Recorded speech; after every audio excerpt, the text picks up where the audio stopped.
सूत्रभाष्यकृतो वन्दे भगवन्तो पुनः पुनः ईश्वरो गुरुरात्मेति मूर्तिभेदविभागिने व्योमवद्व्याप्तदेहाय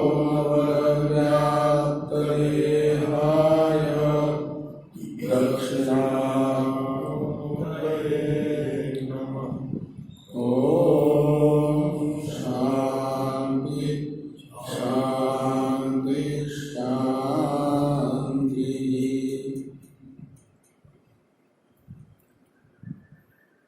ऋग्वेदीय ऐत्रेय उपनिषद का विचार हम लोग कर रहे हैं। ऐत्रेय उपनिषद के संबंध भाष्य की चर्चा हो रही है।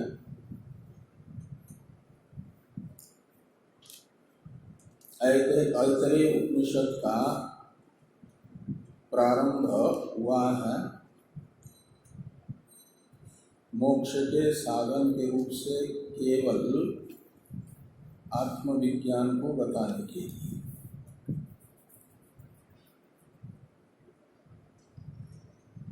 इसे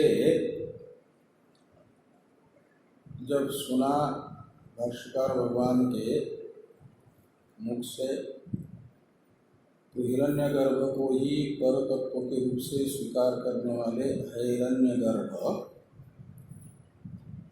उपस्थित हुए। उनका मत पहले बता करके निराकरण किया भगवान भाष्यकार ने। उनका मानना है कि कर्म उपासना का समुच्चय अनुष्ठान हिरण्यगर्भ भाव की प्राप्ति कराता है। हिरण्यगर्भ भाव की प्राप्ति का ही नाम परम पुरुषार्थ है। इसी को मोक्ष कहा जाता है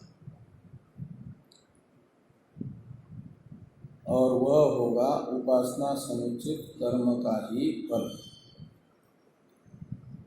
उस मोक्ष के लिए आवश्यक नहीं है केवल आत्मविज्ञान। ये हिरण्यगर्भ वादियों का मत है। उनके इस मत का निराकरण करते हुए कहा गया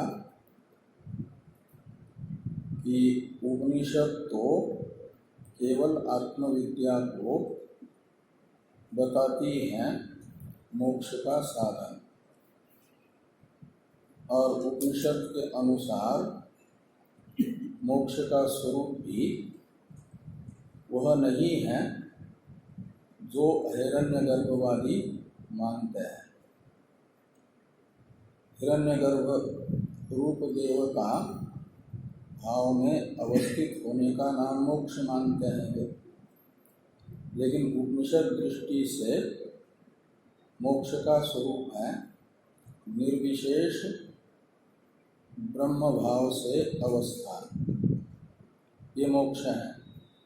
उसका साधन केवल आत्मविज्ञान है। इसी के लिए उपनिषद का आरंभ है।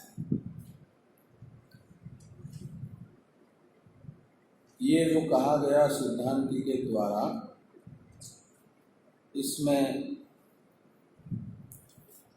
आक्षेप करते हुए पूर्व पक्षी ने कथम पुनः अकर्म संबंधी इत्यादि वाक्य से ये बताया कि स इमान लोकान असृजत इत्यादि वाक्य से सृष्टि प्रतीत हो रही है उपनिषद में, और सृष्टा के रूप में आत्मा व इदमग्र आसित वाक्य के द्वारा प्रतिपादित आत्मा का परामर्शक है आपका सशब्द, और पुराणादि में भगवान व्यासादियों ने सविशेष कर्तृत्व लोक सृष्टि बताई है। लोक सृष्टा सविशेष है। इस प्रकार सृष्टि सुनाई दे रही है उपनिषद भाग में, और सृष्टि का कर्ता के रूप में आत्मा सुनाई दे रहा है। वह उपनिषद प्रतिपादित आत्मा सविशेषी होगा। तो फिर निर्विशेष आत्मा रूप विषय के न होने से उपनिषद अनारंभनीय होगी।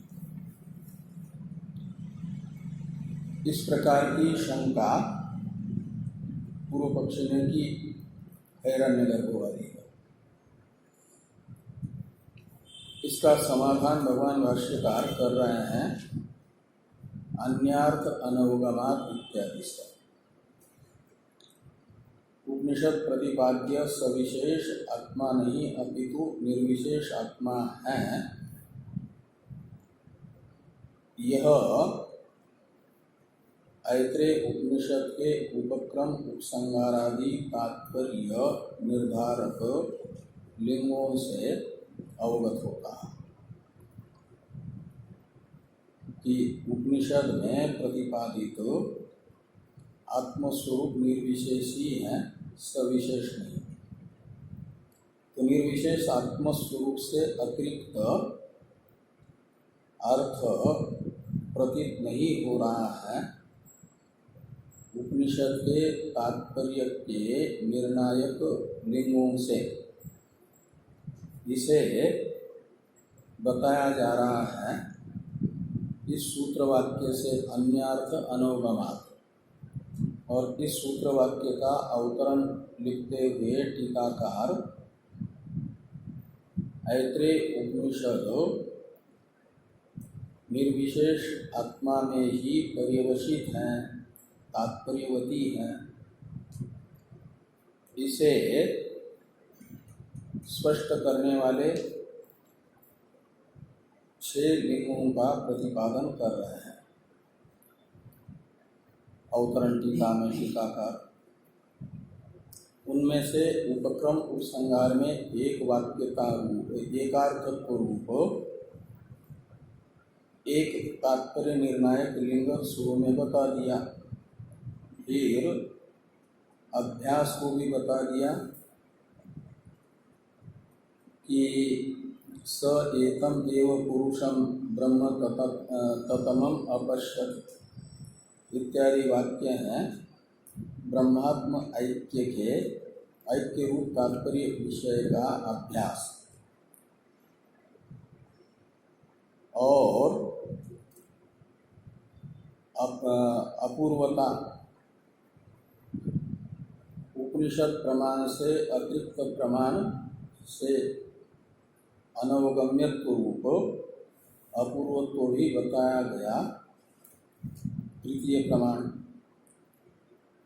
और फल बताया गया चौथे प्रमाण के रूप में स्वर्ग शब्दिक निरतिशय सुख का लाभ उन्हें होता है। तो फिर निरतिशय सुख के ही कल्पित अंशों के तरह अंश स्थानीय जो बाकी लौकिक सभी आनंद हैं, उन आनंदों की उपलब्धि प्राप्ति, ये फल भी बताया गया निर्विशेष आत्मविद्या का।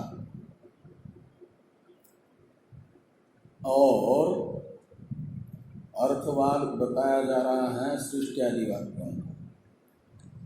तो 4 जो तात्पर्य निर्णायक प्रमाण हैं उनकी चर्चा कल हम लोग कर चुके हैं। अर्थवाद और उपपत्ति यह और अवशिष्ट 2 प्रमाण हैं, इन्हें टीकाकार बता रहे हैं। तो सृष्ट्याद्यर्थवादात ये सृष्टियादि रूप अर्थवाद, सृष्टियादि को बताने वाले वाक्यात्मक अर्थवाद यहाँ पर विद्यमान है। सृष्टियादि वाक्यों को अर्थवाद मानेंगे तो जो अर्थवाद वाक्य होते हैं उनका तात्पर्य स्वार्थ में नहीं होता, अपितु ग्रंथ के द्वारा प्रतिपाद्य अर्थ की महत्ता में होता है, प्रशंसा में होता है। तो स इमान लोकान असृजत इत्यादि जो सृष्टि वाक्य यहाँ पर हैं वे स्वार्थ में तात्पर्यवत नहीं है, अपितु प्रतिपाद्य जो निर्विशेष आत्मस्वरूप है उसकी प्रशंसा में तात्पर्यवान है। इसे सृष्टियादि अर्थवादात इससे कहा गया। अब सृष्टियादि वाक्यों में कैसे अर्थवादत्व है इसे स्पष्ट करने के लिए ये कहा जाता है कि अर्थवाद वाक्यों को शेष माना जाता है मीमांसा में विधि वाक्यों का और पूर्व मीमांसा में, और उपनिषद में अर्थवाद वाक्यों को शेष माना जाता है जो तात्पर्य विषयभूत अर्थ हैं उसके प्रतिपादक वाक्य का प्रतिपादन का समूह। तो उपनिषद में आए हुए अर्थवाद वाक्यों का तात्पर्य उपनिषद के द्वारा प्रतिपाद्यमान अर्थ की प्रतिपत्ति में उसके वे अंग हैं, ये दिखाने में तात्पर्य है कि उपनिषद प्रतिपाद्य अर्थ प्रशस्त है।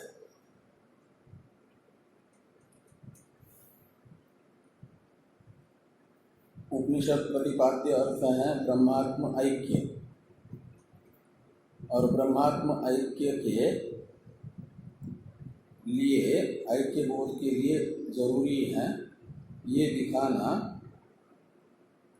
कि इस कार्यक्रम वेष्टि कार्यक्रम संघातों में जो अहंतया अनुभूयमान है वह आत्मा व इदमग्र आशिक इस वाक्य के द्वारा प्रतिपादित जगत अधिष्ठान ही है, शुद्धात्म स्वरूप ही प्रत्येक कार्यक्रम संघात में मय के रूप में स्फुरित हो रहा है। ये निश्चित हो जाएगा तो अहम अर्थ जो आत्मा और ब्रह्म इन दोनों का ऐक्य रूप उपनिषदों का जो तात्पर्य विषय है वह समझ में आएगा, अन्यथा नहीं समझ में आएगा। नहीं तो भेदवादी कार्यक्रम संघात में जितने कार्यक्रम संघात उतने अहम अर्थ के रूप में अनेक आत्मा समझते हैं भेदवादी, और एक परमात्मा है समष्टि उपाधि वाला, उसकी उपाधि एक होने के कारण वो एक है, और वेष्टि उपाधियाँ अनेक होने से वस्तुतः ही वेष्टि उपाधिगत आत्मा अनेक है, ऐसा भेदवादी मानते हैं। लेकिन जो आत्मा व इदमग्र आशिक इस उपक्रम में तथा प्रज्ञानम ब्रह्म इस उपसंहार में वर्णित प्रत्येक अभिन्न चैतन्य है, वही प्रत्येक कार्यक्रम संघात में अहम अर्थ के रूप में विद्यमान है, यह निश्चित हो जाएगा। तो ब्रह्मात्म ऐक्य समझने में सरलता हो जाएगी। ब्रह्मात्म ऐक्य बोध सहज हो जाएगा। इसलिए माना जाता है ऐत्रेय उपनिषद में जो प्रवेश बताया जा रहा है शरीर के अंदर, दो का प्रवेश बताया गया है। एक तो परमात्मा ने कार्यक्रम संघातों को निष्पन्न करके विचार किया कि ऐसा कौन है जिसकी उपस्थिति से मानी जाएगी मेरी उपस्थिति, और जिसकी अनुपस्थिति को माना जाएगा मेरी अनुपस्थिति। यह विचार करके फिर परमात्मा ने अपने प्रतिनिधि के रूप में प्राण को इस शरीर में प्रविष्ट कराया। वो प्राण का प्रवेश हुआ नखाग्र से, पाद के नखाग्र से प्राण का प्रवेश बताया गया। आगे बताया जाएगा ऐत्रेय में। और वह जो प्राण है शरीर में प्रविष्ट हुआ, वह एक जब तक शरीर में है तब तक माना जाता है शरीर चेतन है। चेतन यानी आत्मा से युक्त है। और जब प्राण निकल जाता है तो मानी जाती है चेतन आत्मा की अनुपस्थिति शरीर। तो इसलिए अपने प्रतिनिधि के रूप में पहले प्राण को बना करके इस शरीर में प्रविष्ट किया, और फिर यदि इस शरीर के अंदर परमात्मा नहीं रहेगा तो देश तो परिचिन्न हो जाएगा। तो देशकृत अपनी परिचिन्नता को मिटाने के लिए, देशकृत अपरिचिन्नता जो स्वभावतः है उसे सुनिश्चित करने के लिए स्वयं भी इस शरीर में प्रवेश किया। शरीरों को बना करके सभी शरीरों में तो ये विचार किया कि जिस द्वार से प्राण ने प्रवेश किया उसी द्वार से यदि मैं भी जाऊं तब तो कॉमन हो गया, सामान्य हो गया। प्रतिनिधि भी उसी द्वार से और स्वामी भी उसी द्वार से। इसलिए परमात्मा ने अपने लिए विशेष द्वार इस शरीर में प्रवेश करने के लिए निश्चित किया। वो है मूर्धा। मूर्धानम भित्वा, मूर्धा का भेदन करके इसमें प्रविष्ट हुआ। वो प्रपदाभ्याम, वो तो प्राण का प्रपद कहते हैं नखा को। तो प्राण के प्रवेश के लिए शरीर में प्रपद है, और ये परमात्मा के इस शरीर में प्रवेश के लिए मूर्धा, मूर्धा से प्रवेश किया। और प्रत्येक आत्मा के रूप में विद्यमान रहा। अब यदि शरीर न होता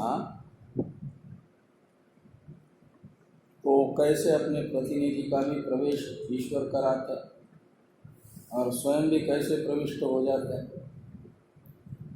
इसलिए और प्रवेश यदि सिद्ध नहीं होगा तो भेद वादी की जो शंका है वो बनी रहेगी। इसलिए अभेद ज्ञान के लिए, ब्रह्मात्म ऐक्य बोध के लिए उपयोगी जो है प्रवेश, और उस प्रवेश के उपयोगी सृष्टि बताई ऐत्रेय उपनिषद में। स इमान लोकान असृजत, इस वाक्य से इसे कहा जा रहा है कि स एतम एव सीमानं विदार्य एतया द्वारा प्रापद्यत। तो स यानी वह आत्मा वा इदम एक एव अग्र आसीत, इस वाक्य में उपक्रांत परमात्मा, प्रत्येक भिन्न परमात्मा, उसी ने क्या किया? तो एतम एव सीमानं विदार्य, यहाँ सीमा शब्द से लेना ये मूर्धा को, एतम एव सीमानं यानी मूर्धा रूप सीमा का विदारण करके, भेदन करके, एतया द्वारा प्रापद्यत। तो मूर्धा रूप द्वार से इस शरीर में प्रवेश किया। इति प्रवेशोक्ते, तो ये जो है परमात्मा का ही प्रवेश दिखाने से ब्रह्मात्म ऐक्य ज्ञान में प्रवेश की उपयोगिता है, और प्रवेश में उपयोगिता है सृष्टि की। इसलिए सृष्टि वाक्य अर्थवाद वाक्य है।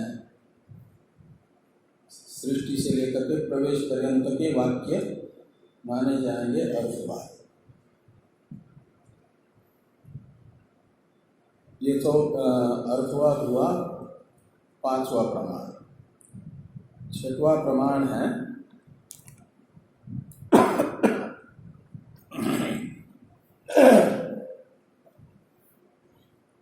उपपत्ति, और उपपत्ति को बताने के लिए आगे वाली टीका है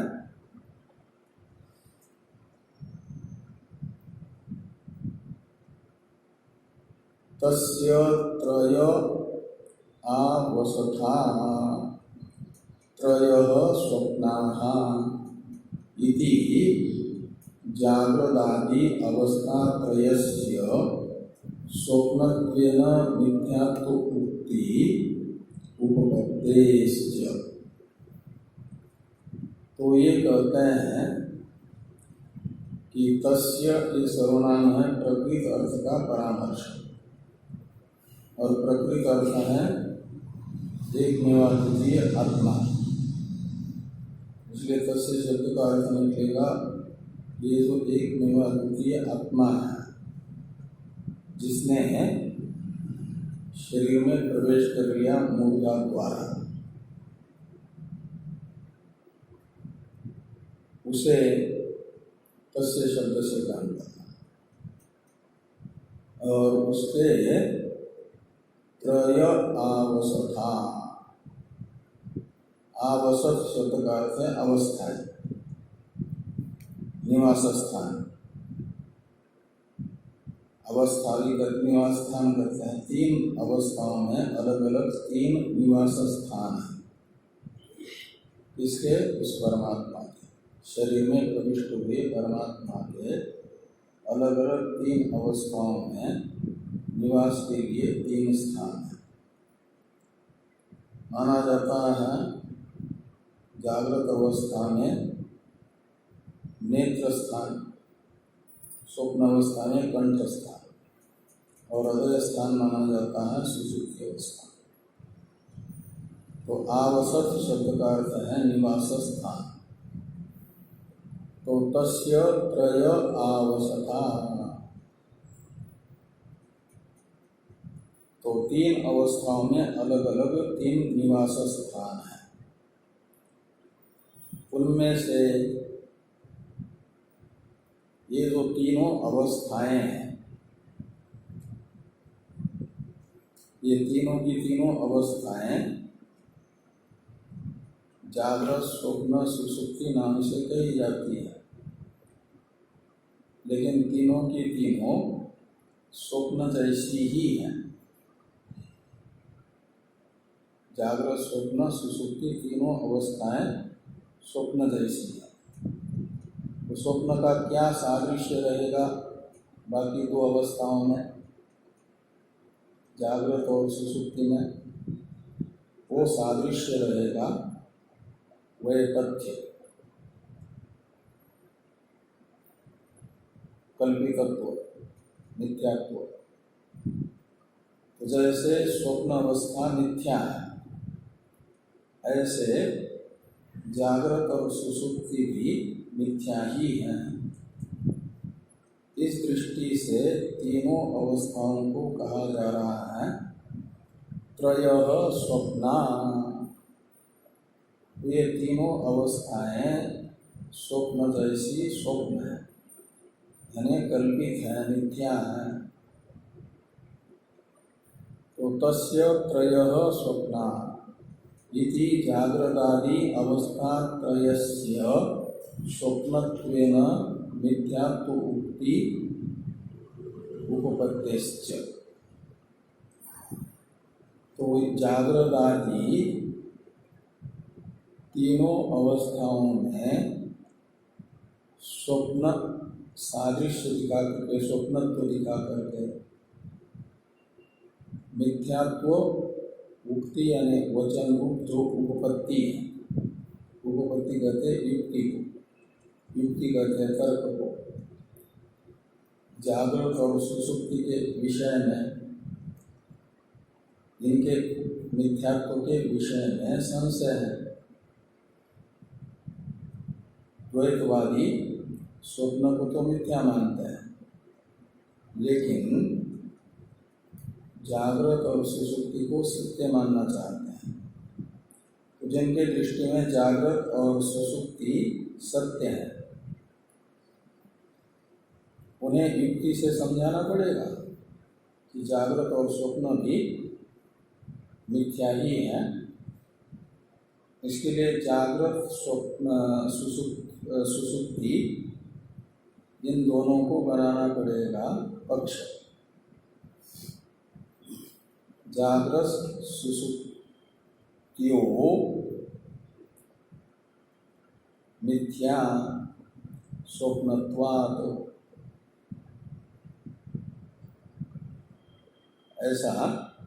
ऐसी युक्ति हो। तो जागृत या दृश्यत्व हेतु लगा दीजिए। जागृत स्वप्न, जागृत और सुषुप्ति ये दोनों मिथ्या है। क्यों? दृश्यत्वात्, स्वप्नवत। तो जैसे स्वप्न दृश्य होने के कारण मिथ्या है, ऐसे जागृत और सुषुप्ति भी दृश्य है। जागृत तो दृश्य ही है, लेकिन सुषुप्ति भी दृश्य है। साक्षी भाष्य है सुषुप्ति, इसलिए साक्षी दृश्यत्व तो उसमें आएगा। तो दृश्यत्व होने के कारण यत्र यत्र दृश्यत्वं तत्र तत्र मिथ्यात्वं, इस व्याप्ति से ये निश्चित होगा कि दृश्यत्व रूप व्याप्य जिन दो अवस्थाओं में रह रहा है, वह व्याप्य दृश्यत्व अपने व्यापक मिथ्यात्व के बिना नहीं रहेगा। तो मिथ्यात्व का भी उसमें हो जाएगा निर्धारण। जैसे व्याप्य धूम अपने व्यापक अग्नि को छोड़ करके कहीं नहीं रहता, और किसी जगह धूम दिख रहा हो, अग्नि नहीं दिख रहा हो, तो धूम को देख करके निश्चय किया जाता है कि वहाँ निश्चित ही अग्नि ही है।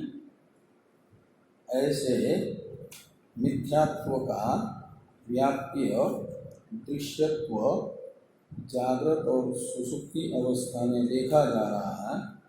इसलिए जागृत और सुषुप्ति दोनों अवस्थाएं भी मिथ्यात्व के व्याप्य दृश्यत्व से युक्त होने से मिथ्या है। ये युक्ति बताएगी, उसके लिए दृष्टांत होगा स्वप्न। तो इस प्रकार ये युक्ति का ही दूसरा नाम है उपपत्ति। तो ये लिखते हैं कि तस्य त्रय अवस्था त्रयः स्वप्ना इति जागृदादि अवस्था त्रयस्य स्वप्नत्वेन मिथ्यात्व उक्ति यानी वचन रूप जो उपपत्ति है,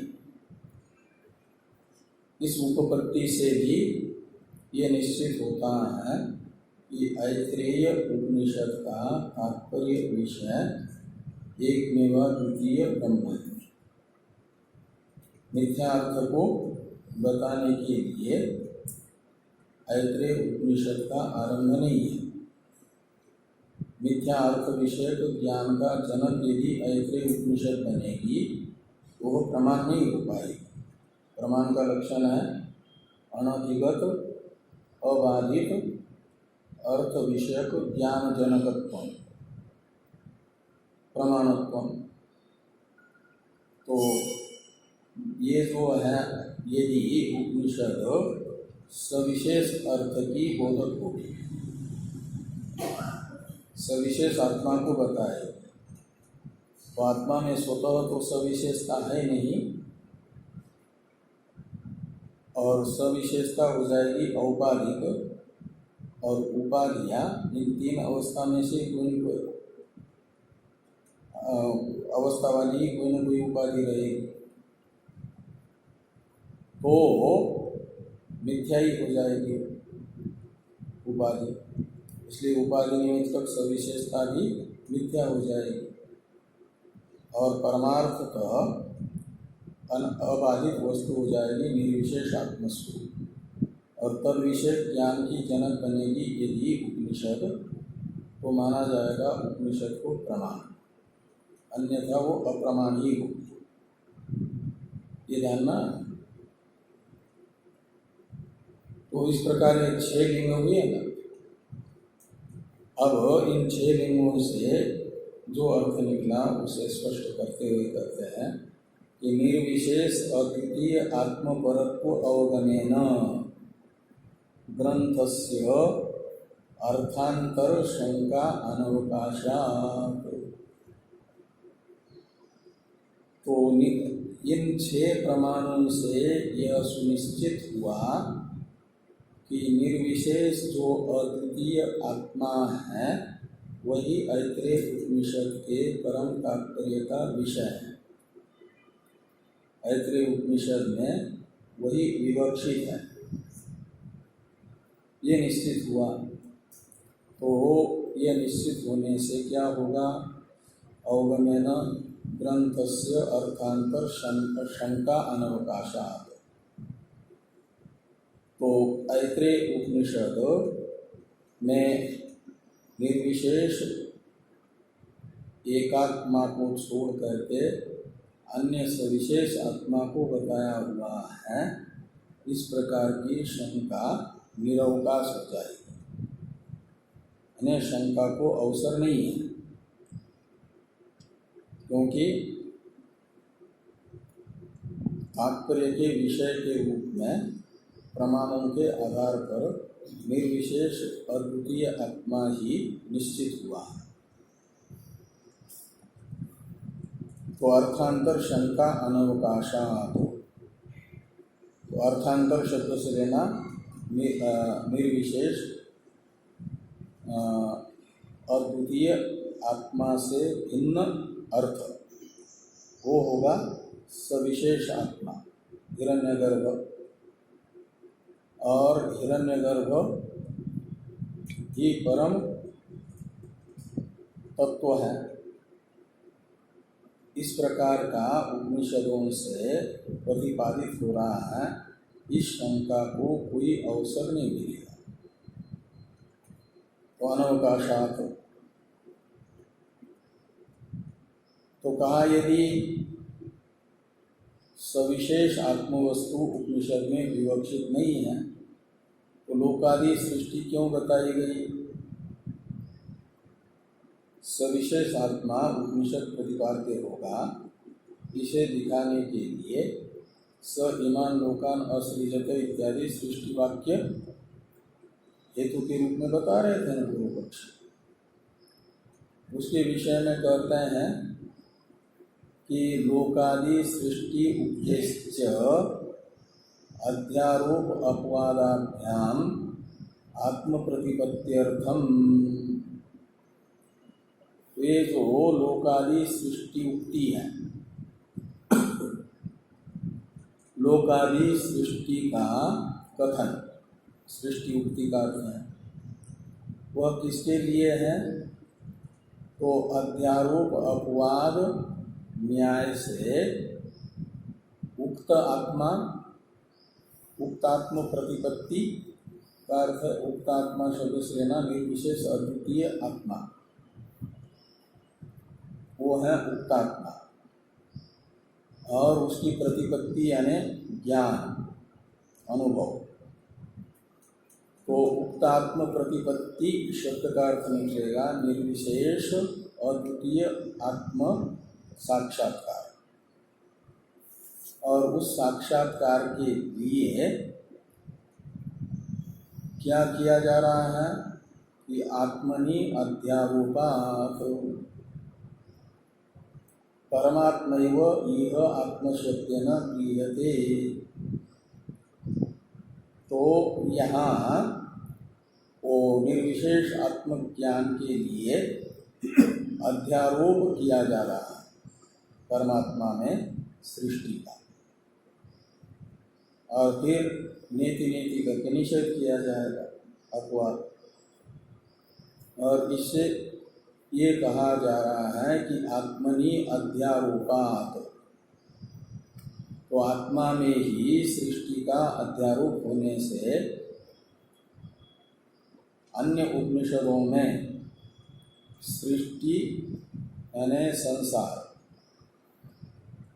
कर्मार्थ में उत्पत्ति करते हैं सृष्टि शब्द की, तो उसका अर्थ निकलता है सृज्यते व्यासा सृष्टि, ऐसी उत्पत्ति करने से कार्य आकाश आदि संपूर्ण संसार। और ये जो आकाश आदि संपूर्ण संसार है उसका अधिष्ठान अन्यत्र परमात्मा प्रसिद्ध है। परमात्मा में आकाश आदि संसार अध्यारोपित है, ये कहा गया है ब्रह्मानंद वल्ली में। तस्माद् वा एतस्माद् आत्मन आकाश संभूत इत्यादि वाक्य से। तो ब्रह्म में अध्यारोपित प्रपंच अन्य उपनिषद बता रही है, और यहाँ पर स इमान लोकान असृजत इत्यादि वाक्य सशब्दित आत्मा में जगत का अध्यारोप बता रहा है। तो इस वाक्य के अनुसार जगत का अधिष्ठान आत्मा है, और अन्यत्र सदैव सौम्य इदमग्रासी देखना द्वितीयम इत्यादि में सत्शब्दित ब्रह्म जगत का अधिष्ठान है। ब्रह्मविद आप्नोति परम इत्यादि में ब्रह्म शब्दित जो परमात्मा है वह जगत का अधिष्ठान निश्चित है। तो जगत के अधिष्ठान दो हैं क्या? एक कुछ कुछ उपनिषदों में ब्रह्म, कुछ कुछ उपनिषदों में आत्मा, ऐसे दो हैं जगत के अधिष्ठान। तो दो तो नहीं हो सकते, इसलिए कहते हैं कि यहाँ ऐत्रेय उपनिषद में आत्मा शब्द का भले ही प्रयोग किया गया है जगत अधिष्ठान के लिए, लेकिन वह आत्मा परमात्मा का ही परामर्शक है, प्रत्येक आत्मा का ही परामर्शक है, प्रत्येक आत्मा है परमात्मा ही। इस दृष्टि से लिखते हैं कि आत्मनि अध्यारोपात् परमात्मा एव इह आत्मशब्देन गृह्यते।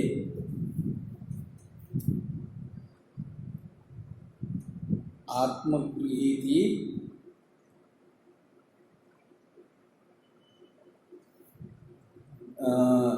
इतरवत उपदेशात् उत्तरात्, ये जो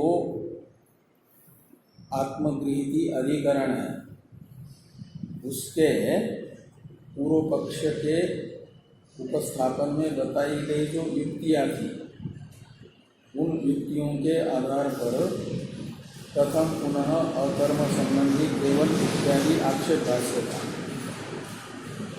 और उसी अधिकरण के सिद्धांत की स्थापना के लिए सिद्धांत के द्वारा बताई गई जो युक्तियाँ हैं, उन युक्तियों के आधार पर आत्मा शब्द का अर्थ बताया जा रहा है कि परमात्मा, आत्मा व इदम एक एव अग्र आसीत। इस वाक्यस्थ आत्मा शब्द परमात्मा का यानी ब्रह्म का परामर्शक है। तो आत्म शब्देन परमात्मैव इह गृह्यते। कैसे? तो कहा इतरवत, ये दृष्टांत है। तो इतरवत में इतर शब्द से लेना ब्रह्मानंद वल्ली तैत्तिरीय उपनिषद की, और उस ब्रह्मानंद वल्ली में आत्मा शब्द का प्रयोग परमात्मा के लिए आया। इसे कह रहे हैं कि यथा इतरेषु सृष्टि श्रवणेषु, तो बाकी उपनिषदों में आए हुए सृष्टि के बोधक जो श्रुति वचन, उनमें तस्माद् वा एतस्मादात्मन आकाश संभूत इत्येवं आदिषु, ये कौन से सृष्टि श्रवण है यानी श्रुति वाक्य है? तो तस्माद् वा एतस्माद् आत्मन आकाश संभूत इत्यादि सृष्टि वाक्य है, श्रुति वाक्य है। और इन वाक्यों में आत्मा शब्द का प्रयोग भले ही है, लेकिन वह परमात्मा को बता रहा है। तो परस्यात्मनो ग्रहणम यथा, तो जैसे आप आत्मन शब्द से परमात्मा का ग्रहण हुआ, ऐसे आत्मा व इदम एक एव अग्र आसीत, इस ऐत्रेय उपनिषद के उपक्रम वाक्य में आत्मा शब्द से ग्रहण किया जाएगा परमात्मा का ही। इस अभिप्राय से लिखा कि आत्मनो ग्रहणम यथा,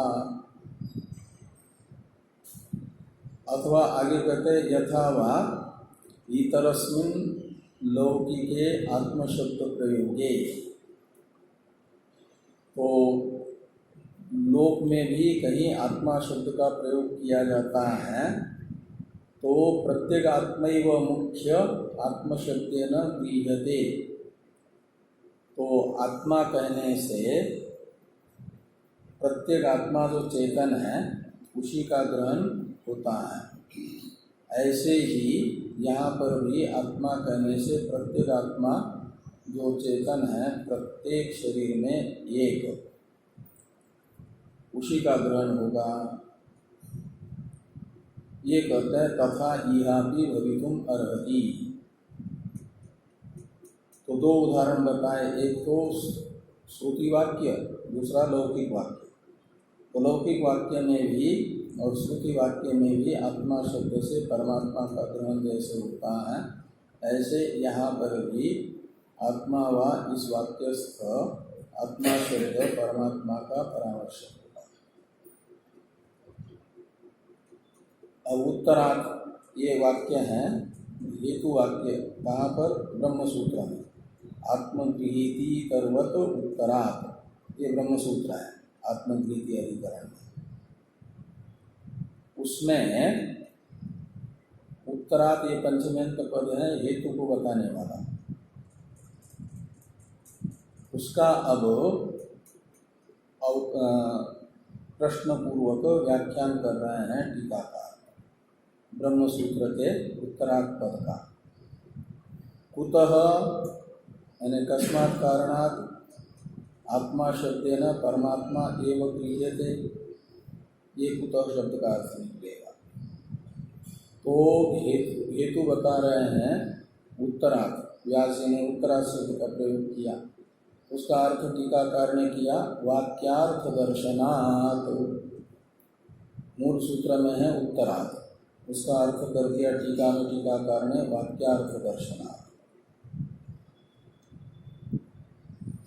तो वाक्यार्थ दर्शन स इक्षत, ये 5 नंबर टिप्पणी में लिख रहा है टिप्पणीकार कि स इक्षत लोकानुसृजा इति इत्यादि उत्तर वाक्यार्थस्य परमात्म परिग्रह अनुगुण्य दर्शनात्। परमात्मा परिग्रह है कि अपरिग्रह है? 5 नंबर टिप्पणी है। परमात्मा परमात्मा में म ह्रस्व है ना, ह्रस्व होना चाहिए, इसमें दीर्घ चल रहा है, पुरानी पुस्तक में होना चाहिए ह्रस्व। तो स ईक्षत लोकानुसृजा इति उत्तर वाक्यार्थस्य, उत्तरार्थ है ना मूल में, मूल ब्रह्म सूत्र में उत्तरार्थ, और यहाँ पर लिखा टीका में टीकाकार ने वाक्यार्थ दर्शनार्थ, तो वाक्य के विशेषण के रूप में टिप्पणीकार ने उत्तर पद को जोड़ दिया। तो आत्मा व इदमग्र आसीत इस वाक्य की अपेक्षा उत्तर जो वाक्य है स इमान लोकान स ईक्षत लोकानुसृजा इति इत्यादि वाक्य हैं उत्तर वाक्य, और उस उत्तर वाक्य का अर्थ परमात्मा परिग्रह के अनुगुण ही प्रतीत होगा, अनुकूल ही होने से। ये यहाँ पर कहा गया वाक्यार्थ दर्शनार्थ शब्द से मूल टीका में। अब आगे वाला वाक्य है कि आत्मगृहीति इतरवत उत्तरात् इति अधिकरण सिद्धांत न्यायेन। तो आत्मगृहीति इतरवत उत्तरात्, ये है आत्मगृहीति अधिकरण, और इस आत्मगृहीति अधिकरण के सिद्धांत को बताने के लिए सिद्धांति के द्वारा प्रयुक्त युक्तियों को कहा जा रहा है सिद्धांत न्याय शब्द से। उन युक्तियों से ये निश्चित हुआ कि केवल आत्म परत्व निश्चयात्, ऐत्रेय उपनिषद केवल आत्मपरक है, यानी निर्विशेष आत्म तात्पर्यवती है। तो केवल आत्मपरत्व निश्चयात् न सविशेष परत्वम उत्तर ग्रंथस्य, तो उत्तर ग्रंथ है उपनिषद, ऐत्रेय उपनिषद, और वह सविशेष आत्मपरक नहीं है, अभी तो निर्विशेष आत्मा में ही तात्पर्यवान है। इत्याह, इस अभिप्राय से ये सूत्र वाक्य लिखा समाधान के रूप में भगवान भाष्यकार ने अन्यार्थ अनवगमात्। तो अन्यार्थ का मतलब है केवल आत्मा से अतिरिक्त अर्थ, वो हुआ सविशेष हिरण्यगर्भ रूप अर्थ, और उसका अनवगमात्, वह ऐत्रेय उपनिषद के तात्पर्य विषय के रूप में अवगम करते हैं। निश्चय को अनवगम का अर्थ है निश्चित न होने से। निश्चित तो हुआ निर्विशेष आत्मस्वरूप, और सविशेष आत्मस्वरूप को तो हिरण्यगर्भ ऐत्रेय उपनिषद के तात्पर्य विषय के रूप में निश्चित न होने से ये अर्थ निश्चित हुआ कि केवल अकर्म संबंधी केवल विज्ञान को बताने के लिए उपनिषद का आरंभ है। जो पहले कहा था वो सुनिश्चित हुआ, जो आक्षेप किया गया था उसका परिहार हुआ। अब तथाच इत्यादि की अवतरण टीका है, इसे देखिए। भाष्य में जो तथाच पूर्वोक्तानाम इत्यादि वाक्य आ रहा है, इसका अवतरण लिख रहे हैं टीकाकार कि यच्च एष एव मोक्ष इति उक्तम तत्राह तथाच। तो हिरण्यगर्भवादियों के द्वारा जो ये कहा गया था कि एष एव मोक्ष, इधर वाले पृष्ठ में पहले पंक्ति में है ना, एष मोक्ष, और एष शब्द से ग्रहण करना है देवता पे को, देवताप्य में देवता शब्द का अर्थ है हिरण्यगर्भ, और देवता अप्य शब्द का अर्थ निकलेगा हिरण्यगर्भ रूप से अवस्थान, और लक्षण शब्द का अर्थ है रूप। तो हिरण्यगर्भ रूप से अवस्थान आत्मक ही पर पुरुषार्थ है। इसी पर पुरुषार्थ का नाम है मोक्ष। ऐसा जो पहले कहा गया था, इसके विषय में कहते हैं कि तत्र आहो, तो हिरण्यगर्भ रूप से अवस्थान रूप देवता अप्य को ही मोक्ष हिरण्यगर्भवादी कहते हैं, लेकिन वेदांत सिद्धांत के अनुसार देवता अप्य ये मोक्ष नहीं हो सकता। हिरण्यगर्भ रूप से अवस्थान मोक्ष नहीं हो सकता। क्यों? तो हिरण्यगर्भ में संसारी जीव के जो लक्षण है वह प्रतीत हो रहा है। तो जिसमें संसारी के लक्षण प्रतीत होंगे उसे संसारी कहा जाएगा, और उस संसारी हिरण्यगर्भ रूप से अवस्थान को मोक्ष नहीं कहा जा सकता। तो संसारी के क्या लक्षण हैं? तो असना या पिपासादि ये लक्षण है। सर्वभूमि से युक्त होता है संसारी जीव, उसमें भूख प्यास शोक मोह और जरा मृत्यु ये 6 उर्मियाँ रहती हैं। इन 6 उर्मियों से ग्रस्त जो होगा उसे कहा जाएगा संसार, और जो स्वभावतः ही इन 6 उर्मियों से सर्वदा असंश्लिष्ट है वह है परमात्मा, नित्य मुक्त असंसारी। तो हिरण्यगर्भ रूप जो देवता हैं उनमें संसारित्व प्रतीत हो रहा है, षडूर्मित्व प्रतीत हो रहा है। इसे आगे कह रहे हैं तथा च इत्यादि से। भाष्य में है कि तथा च पूर्वोक्तानां देवतानां अग्न्यादीनां संसारित्वं दर्शयिष्यति अश्नायादि दोषवत्वेन। तो अश्नायादि दोषवत्ता अग्न्यादि देवताओं में दिखा करके संसारित्व को दिखाएंगे भगवान भाष्यकार अग्न्यादि देवताओं का।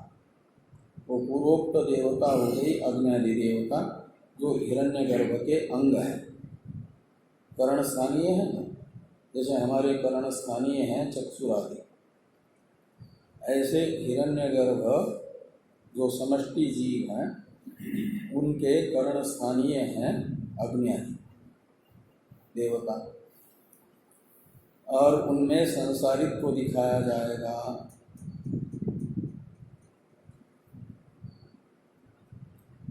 उनमें संसारित्व कैसे सिद्ध होगा?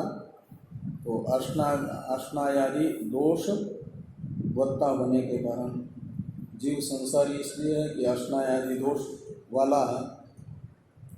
ऐसे अश्नायादि दोष वाले अग्न्यादि देवता भी होने से अग्न्यादि देवताओं में भी संसारित्व सिद्ध होगा। और जब हिरण्यगर्भ भाव का अप्यय प्राप्त कर लेता है, हिरण्यगर्भ भाव से अवस्थित होता है का मतलब होता है जो उपासक की उपासना समुचित कर्म करने वाले अधिकारी की वाग इंद्रिय है, वह उसके अधिदैव अग्नि में लीन हो जाती है, अग्नि भाव को प्राप्त करती है। चक्षु आदित्य भाव को प्राप्त करता है, मन चंद्र भाव को प्राप्त करता है, बुद्धि बृहस्पति भाव को प्राप्त करती है। इस प्रकार ये अलग अलग जो अंग हैं पाद विष्णु भाव को प्राप्त करते हैं, हस्त इंद्र भाव को प्राप्त करते हैं, और जो प्रज्ञा है वो हिरण्यगर्भ भाव को प्राप्त करते हैं। इस प्रकार वेष्टि समष्टि में अवस्थित हो जाता है। तो जैसा वेष्टि में अश्नायादि दोषवत्व है, ऐसे समष्टि में भी हैं। इसे आगे बताया जाएगा। तो तथा च पूर्वोक्तानां देवतानां अज्ञादीनां संसारित्वं दर्शयिष्यति अश्नायादि दोषवत्वेन।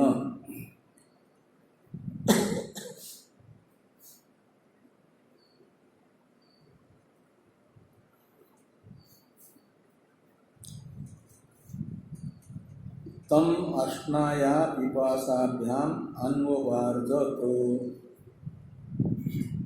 इसमें इन्वर्टर कौन है क्या? ये श्रुति वाक्य है अन्ववार्जत यहाँ तक। तो बाकी जैसे श्रुति वाक्य आते हैं तो इन्वर्टर कौन लिखा जाता है, ऐसे इसको भी होना चाहिए था।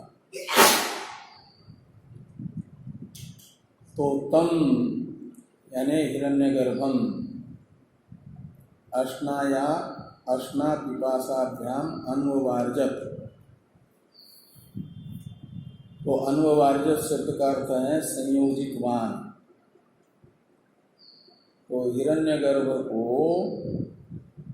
अश्ना यानी भूख और पिपासा यानी प्यास, इन से युक्त कर दिया, संयुक्त कर दिया।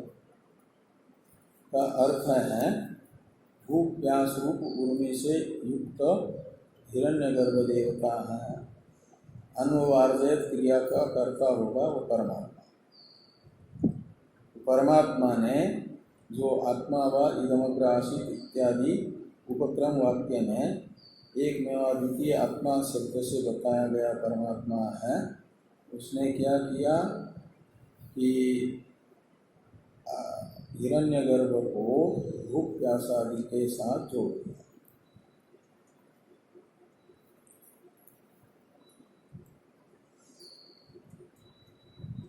थोड़ी टीका है, टीका को और ये इत्यादि ना मैंने इत्यादि ना श्रुति वचन है ना, ये श्रुति वचन है। ये बताया जाएगा संसारित्व इत्यादि ना संसारित्वं दर्शयिष्यति। इन श्रुतियों के द्वारा संसारित्व को श्रुति आगे स्वयं बता रही है।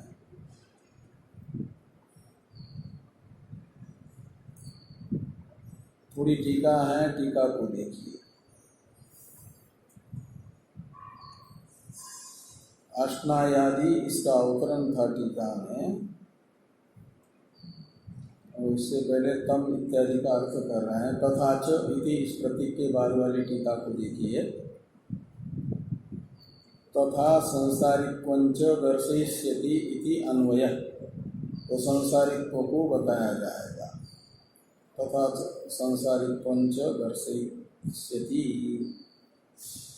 कैसे संसारित्व बताएंगे हिरण्यगर्भ में? तो कहते तम यानी हिरण्यगर्भस्य स्थूलम रूपम वैराजम पिंडम।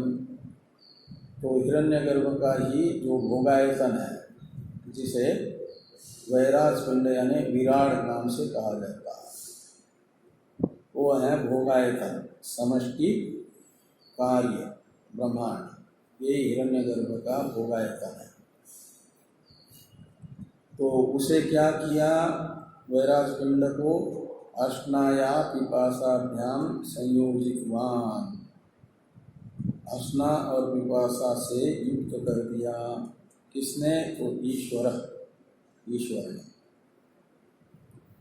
यह तम अश्ना पिपासाभ्याम अन्ववार्जत इस श्रुति का अर्थ है। इति श्रुति अर्थ, ये श्रुति वचन है। और आगे हैं